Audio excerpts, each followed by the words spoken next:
तो दोस्तों मैं आज आपको एक्सप्लेन करने जा रहा हूँ as long as you love me का एपिसोड नंबर 37 और एपिसोड नंबर 38। तो एपिसोड नंबर 37 की शुरुआत होती है और हम देखते हैं कि जो यान है वो ऑफिस में आता है। तो जैसे ही ऑफिस में आता है तो अपने बोर्ड मेंबर्स से मिलने जाता है, पर वहाँ पे जो जियांग है, प्रेसिडेंट जियांग, वो भी आके बैठा होता है। तो जियांग जी है वो पूछता है कि पापा आप यहाँ पे क्या कर रहे हो। तो वो कहता है कि मैं भी शंघाई का मेंबर हूँ और ये जो प्रोजेक्ट है वो बहुत ज़्यादा रिस्की है और जो बहुत पैसे यूज़ कर रहा है शंघाई ग्रुप का, तो मैं यहाँ पे बैठ सकता हूँ, मुझे जानने का पूरा हक है। तो यान कहता है कि हाँ, आपका जो एक्सपीरियंस है वो हमारे बहुत ज़्यादा काम आएगा। तो अपने बोर्ड मेंबर से बात करता है, तो जो बोर्ड मेंबर्स है वो बोलते हैं कि जो न्यूज़पेपर का प्रॉब्लम है वो सॉल्व हो गया है, हमने सारे न्यूज़पेपर से बात कर लिया है और उन लोगों ने कह दिया है कि हम ये खबर आगे नहीं चलाएंगे और हम बता देंगे कि जो शंघाई ग्रुप है वो अच्छे से काम कर रही है और वो जो सिक्योरिटी मेजर्स है वो पूरा देखने वाले हैं। उसके बाद वो लोग पूछते हैं, उन लोग कहते हैं कि जो मेन प्रॉब्लम है हमारा फ़िलहाल वो है फंडिंग का, क्योंकि जब तक पैसे नहीं आएंगे तो हम वर्कर्स को पैसे नहीं दे पाएंगे और अगर हम वर्कर्स को पैसे नहीं दे पाएंगे तो काम आगे बढ़ेगा ही नहीं। तो यान कहता है कि उसका चिंता लेने की ज़रूरत नहीं है, मैंने उसके लिए भी प्लान कर लिया है। मैं जब सिडनी में था तब मैंने जो दूसरे लोग हैं जो वहाँ की कंपनी है, जो फॉरेन कंपनीज़ है, उनके साथ भी काम किया हुआ है, तो मैं उनसे बात कर लूँगा और वो इन्वेस्टमेंट दे देंगे इसमें। तो ये बात जैसे ही प्रेसिडेंट जियांग सुनता है तो वो गुस्सा हो जाता है। तो जो प्रेसिडेंट जियांग है वो जाता है अपने आदमी से मिलने और उसका जो आदमी है वो खबर लेके आ जाता है। तो वो बताता है कि जो डायरेक्टर लिन है उसे स्कूल से निकाल दिया गया था क्योंकि वो प्रेग्नेंट हो गई थी। तो वो कहता है कि हमें और भी बातें पता चली कि जो यान का भी जन्म उसी हॉस्पिटल में हुआ था जिस हॉस्पिटल में डायरेक्टर लिन को रखा गया था। उसके बाद उससे सब बात पता चल जाती है। वो कहता है कि मैंने उस हॉस्पिटल में पता किया और मुझे पता चला कि जो बच्चे हैं उन्हें एक्सचेंज कर दिए गए थे। तो जो जियांग है वो बहुत ज़्यादा खुश हो जाता है और कहता है कि तुम कुछ भी करो और ये प्रूव करो कि जो यान है वो बेटा है डायरेक्टर लिन का और इससे हमें बहुत ज़्यादा फ़ायदा होगा। तो वो निकल जाता है वहाँ पे। उसके बाद वो निकल जाता है वहाँ से और आ जाता है ये वेलफेयर सेंटर पे। तो वो वेलफेयर सेंटर पे आता है और कहता है कि जो ये डोनेशन है वो शंघाई ग्रुप ने भेजा है। तो वो जो फर्नीचर्स है वो दे देता है और कहता है कि जो शंघाई ग्रुप है उसने डिसाइड किया है कि वो बच्चों के लिए कंप्यूटर भी डोनेट करेंगे। तो उसके लिए वो डायरेक्टर से मिलने जाता है और जैसे वो डायरेक्टर से मिलने जाता है तो डायरेक्टर को कंप्यूटर में कुछ दिखा रहा होता है और जब डायरेक्टर लिन का ध्यान नहीं होता तो जो डायरेक्टर लिन के कपड़े पे से जो बाल का एक सैंपल होता है वो उठा लेता है, क्योंकि बाल की मदद से भी डीएनए का जो जांच है वो किया जा सकता है। तो वो एक बाल का टुकड़ा लेके वहाँ से चला जाता है। उसके बाद हम देखते हैं कि जो डॉक्टर शाह है और जो शाह के सीनियर है वो एक डेट पे होते हैं। तो वो लोग बैठ के बात कर रहे होते हैं कि तभी जो डॉक्टर शाह है उसे कॉल आ जाता है और उसे भाग के जाना पड़ता है। ऑफ कोर्स वो डॉक्टर है तो डॉक्टर्स को तो कभी भी इमरजेंसी आ सकती है, तो उसे निकलना पड़ता है। तो जो इनका ये होता है जो रिलेशनशिप है उसमें बहुत ज़्यादा प्रॉब्लम है, क्योंकि ये दोनों बहुत ज़्यादा बिजी होते हैं, क्योंकि ये भी शूटिंग लाइन में है। तो शूटिंग लाइन में भी जो शेड्यूल है वो मेंटेन करना बहुत मुश्किल है और ये तो डॉक्टर है, इसको तो जब भी कॉल आता है तभी जाना पड़ता है। तो जो इनका ये होता है ना, ये एक दूसरे को टाइम नहीं दे पा रहे होते शॉर्ट में। उसके बाद जो यान है वो मिलने जाता है कुछ लोगों से जो जिनके साथ शंघाई ग्रुप से उसने पहले बिज़नेस किया है, जिससे जो बिल्ली ने पहले बिज़नेस किया है और शंघाई ग्रुप ने जिन कंपनियों की पहले मदद की थी जब उनको फाइनेंशियल प्रॉब्लम्स चल रहे थे। तो जो उनके जो डायरेक्टर्स हैं उनसे मिलने जाता है यान खाने पे और कहता है कि आप सबको पता ही होगा कि मैंने आपको यहाँ पे क्यों जमा किया है, क्योंकि मुझे फंडिंग की इशू आ रही है। तो अगर आप लोग हमारे प्रोजेक्ट में फ़ंड करोगे तो आपको भी बहुत अच्छा खासा प्रॉफिट होगा। पर उन लोग हिचकिचाते कहते हैं कि ये जो तुम्हारा प्लान है वो बहुत ही ज़्यादा एम्बिशियस है और इसकी वजह से इसमें नुकसान होने का ख़तरा बहुत ज़्यादा है। तो यान हम सीधे सीधे कह देंगे कि हाँ, शंघाई ग्रुप ने हमारी बहुत ज़्यादा मदद की है, पर ये बिज़नेस है, हम इसमें तब तक पैसे नहीं लगा पाएंगे जब तक हमें एक अश्योरेंस ना मिले कि ये जो प्रोजेक्ट है वो 100% सक्सेसफुल होगा और हम इससे पैसे बना पाएंगे। और जितने भी लोग हैं उसे रिजेक्ट कर देते हैं और जो पैसा है और कोई भी पैसे देने को तैयार नहीं होता। तो जो यान है वो बहुत ज़्यादा ड्रिंक करता है और क्योंकि वो बहुत ज़्यादा ड्रिंक करता है तो अगले ही सीन में हम देखते हैं कि वो अपने होटल रूम में होता है, बेड पे सोया हुआ। तभी वहाँ पे सुनलिंगशी आती है सिर्फ और सिर्फ टावल में, और तभी जो यान है वो कहता है कि मुझे पानी पीना है। तो हम लोग एक पानी पीने का नया तरीका देखते हैं। तो जो सुनलिंगशी है वो पहले अपने मुंह में पानी भर लेती है और फिर बाद में अपने मुंह से पिलाती है यान को। तो आप खुद देख लीजिए। पर इसके बाद यान कहने लगता है शाओमैक शाओमैक। तो जैसे ही सुनलिंगशी सुनती है शाओमैक का नाम तो वो हट जाती है उसके पास से और सोचती है कि वो वहाँ से चली जाए। पर जाने से पहले वो जाती है और एक फ़ोटो क्लिक कर लेती है। एक नहीं, काफ़ी फ़ोटो क्लिक करती है यान के साथ, क्योंकि यान सो रहा होता है ऑफ कोर्स। उसके बाद अगले दिन जैसे ही शाम उठती है तो शाम एक सिस्टर से पूछती है कि यान कहाँ है। तो सिस्टर कहती है कि यान आया ही नहीं रात भर घर पे। तो वो कॉल करके पूछती है यान को, तो यान सो रहा होता है। तो जो सुनलिंग वो कॉल उठा लेती है और कहती है कि यान तो मेरे साथ है, और अगर तुम्हें कुछ काम होगा तो मैं यान को कह दूंगा कि वो तुम्हें कॉल कर दे। और फिर वो फटाक से फ़ोन काट देती है। फिर उसके बाद हम देखते हैं कि जो सुनलिंग है वो मिलने जाती है अपने दोस्त से जो रिपोर्टर होती है। तो उसने क्या किया होता है, जो अपना फ़ोन में जो कॉल का स्क्रीन सेवर होता है, जो अगर आप किसी को कॉल करेंगे तो आपकी फ़ोटो दिखेगी। मतलब आप इंडिविजुअल कॉन्टैक्ट के लिए जो फ़ोटो सेव कर सकते हो, उसमें फ़ोटो सेव कर दिया होता है खुद का और यान का, जो उसने क्लिक किया होता है। तो वो जानबूझ के उधर फ़ोन भूलने का नाटक करती है और ख़ुद से कॉल करती है अपने फ़ोन पर।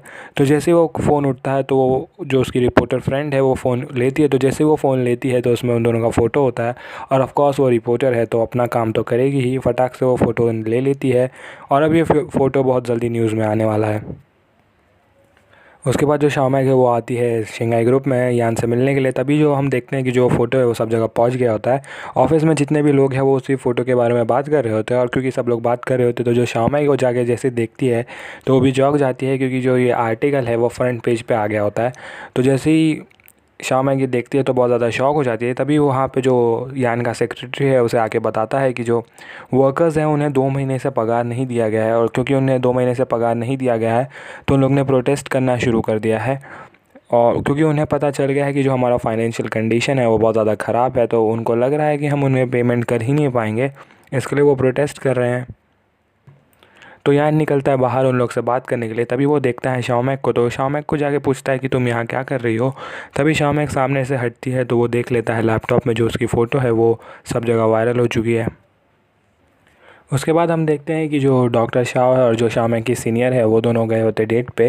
तो जब वो डेट पे होते तो गाना गा रहे होते और बाकी सारी चीज़ें कर रहे होते, और तभी जब वो किस करने जाते हैं तभी वहाँ पे जो वेट्रेस है वो आ जाती है पॉपकॉर्न लेके, और वो वहाँ पे कुछ नहीं कर पाते। और थोड़ी देर में वापस से डॉक्टर शाह को कॉल आता है कि एक इमरजेंसी आ गई है तो उसे जाना होगा।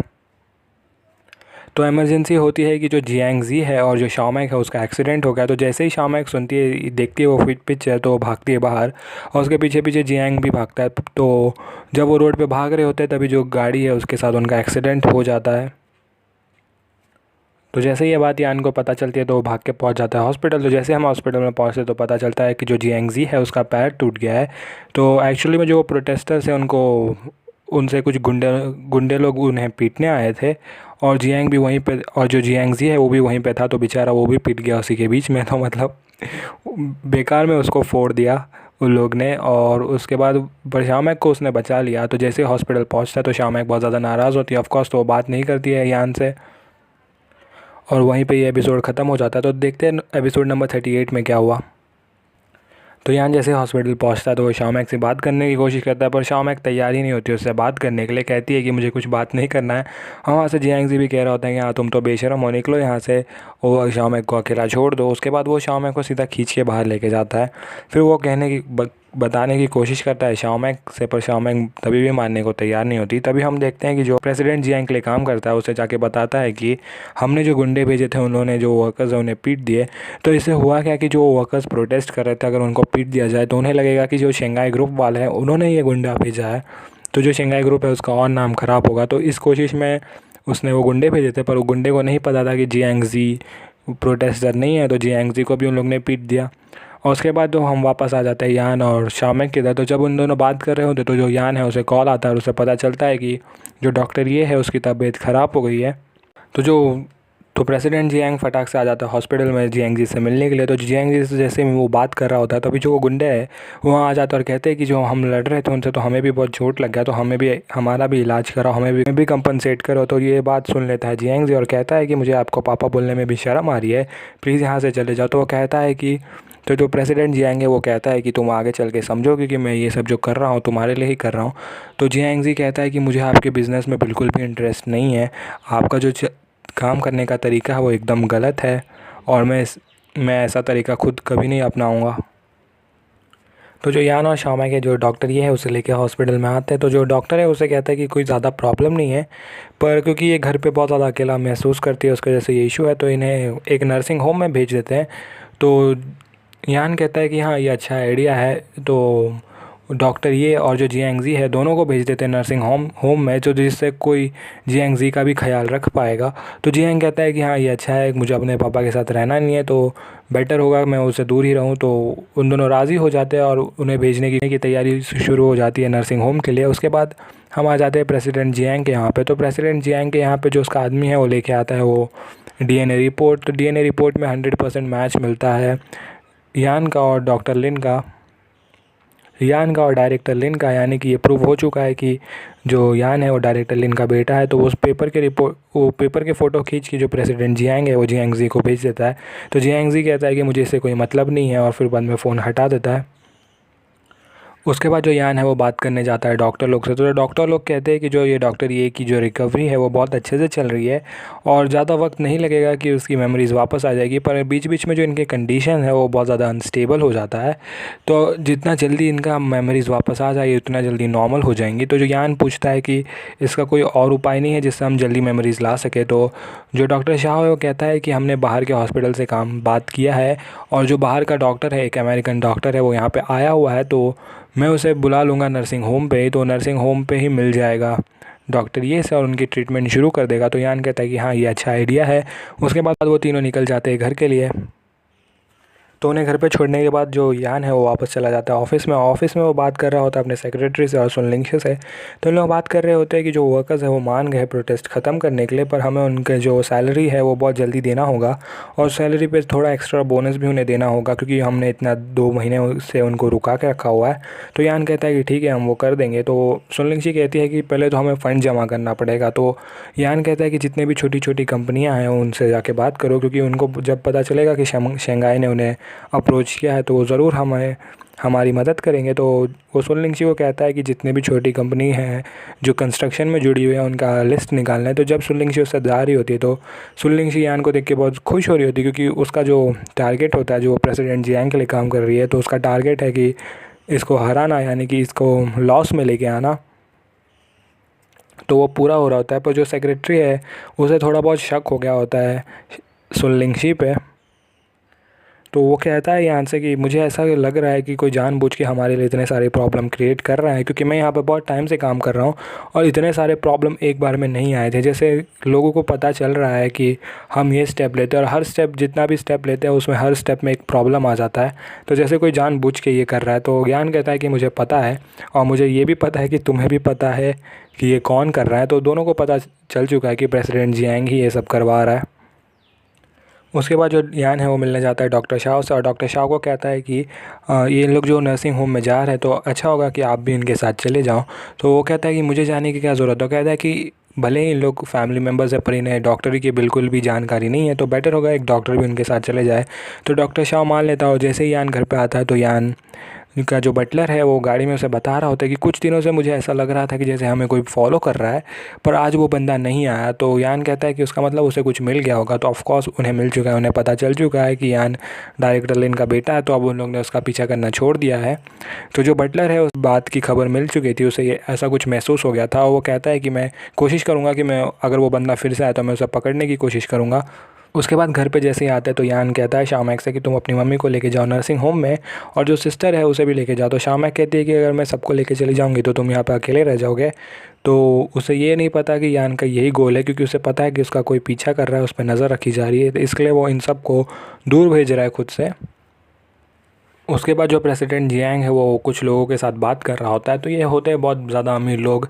तो वो क्या सोच रहा होता है कि जो शंघाई ग्रुप है वो इनसे ख़रीदवा दे। तो होता क्या, अगर आपकी कंपनी लॉस में चली जाती है तो आपके जो शेयर्स है उसे और डिवाइड कर दिया जाता है। यानी कि अगर अगर मैं चाहूँ तो मैं आपकी कंपनी के शेयर्स ख़रीद सकता हूँ, पर जैसे ही मैं आपकी कंपनी में पैसे इन्वेस्ट करूँगा तो जो आपके शेयर्स है वो एक्चुअली में कम हो जाएंगे, क्योंकि मैंने जो इन्वेस्टमेंट किए तो मुझे तो शेयर देने पड़ेंगे और ऑलरेडी सारे के सारे शेयर्स दिए जा चुके हैं, यानी कि वो अलॉटेड है लोगों को।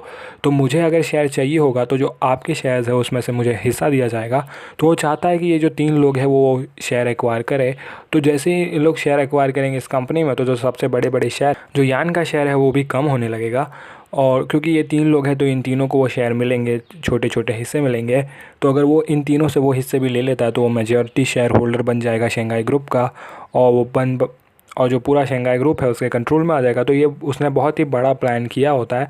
तो जो लोग हैं वो भी उसकी बात मान जाते हैं। तो फिर जो उसके बाद हम देखते हैं कि जो डॉक्टर शाओ है मिलने जाता है शाओमेंग की सीनियर से।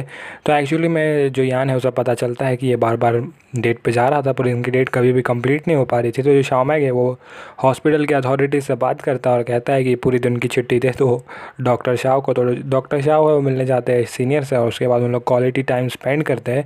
और उसके बाद देखते हैं हम शाओमेंग के यहाँ पे। तो जो शाओमेंग है उसे मैसेज करके बता देती है शाओमेंग के सीनियर कि आज यान ने हमारे लिए इतना कुछ किया। तो उसके बाद जो शाओमेंग है वो फ़ोन पे चैट कर रही होती है। तभी जो उसकी मम्मी है वो रूम में आ जाती है और कहती है कि ये मेरा रूम नहीं है। तो उसका दिमाग अभी भी अच्छी तरह से काम नहीं कर रहा है। तो उसके बाद वो शाओमेंग के साथ बैठ के बात करती है और कहती है कि मुझे अभी भी याद है जब तुम छोटी बच्ची थी। उसके बाद वो शाओमेंग को कहती है कि हाँ तुम भी एक बच्ची कर लो तो बहुत ज़्यादा मज़ा आएगा। तो जो शाओमेंग है वो शर्मा जाती है और कहती है कि बहुत रात हो गई जाके सो जाओ। तो अपनी मम्मी को भेज देती है और वहीं पे वो जो एपिसोड है वो ख़त्म हो जाता है। तो दोस्तों अगर आपने अभी तक मुझे सब्सक्राइब नहीं किया तो सब्सक्राइब कर दे और अगले वीडियो तक के लिए बाय।